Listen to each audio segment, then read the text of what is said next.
Buyers are losing deals in 2026, and it's not because homes are too expensive. It's because they're making the same mistakes over and over again without realizing how the market actually works. Hi, I'm Annie Sovereign. I'm a broker here in Fort Worth, and I sell between 20 and 30 homes a year, and I help buyers and sellers win in this market. Right now, we're seeing price reductions, sellers' concessions are common, and buyers do have leverage, but only if they understand how to use it correctly. One of the biggest mistakes I'm seeing is buyers overshooting on their initial offer.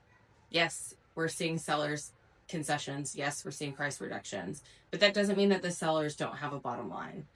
What I'm seeing is buyers asking for a large price reduction, a large amount of sellers concessions, repairs, and sometimes additional credits all in their first offer.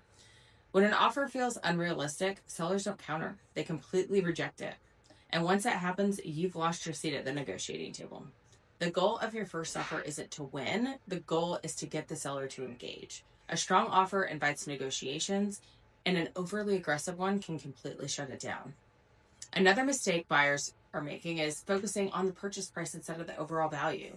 In today's market, sellers' concessions are often more powerful than lowering the purchase price. Concessions can be used to buy down your rate, reduce your out-of-pocket closing costs, or improve your monthly payment. But buyers sometimes push too hard on both the concessions and the purchase price at the same time, which puts the seller on the defensive. Instead of asking for everything, it's important to decide what is actually going to move the needle for you financially and focus there.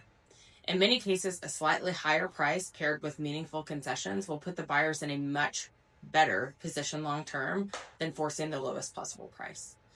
The biggest misunderstanding I see in 2026 is buyers assuming they can automatically have leverage just because the market's cooled. And leverage doesn't exist in every situation. You typically have leverage when the home has been sitting on the market, there are no competing offers, and the seller has already reduced the purchase price. That's when negotiation works. That's when buyers assume leverage without those conditions. They often damage their credibility with the seller. Leverage is situational. It's not emotional. It's not based on headlines. It's based on the specific property in front of you. If you want to win as a buyer in 2026, the mindset has to shift. Making offers that invite conversation, choose price or concessions strategically, understand the seller's bottom line, and only use leverage when it actually exists. Buying in this market isn't about being aggressive. It's about being intentional.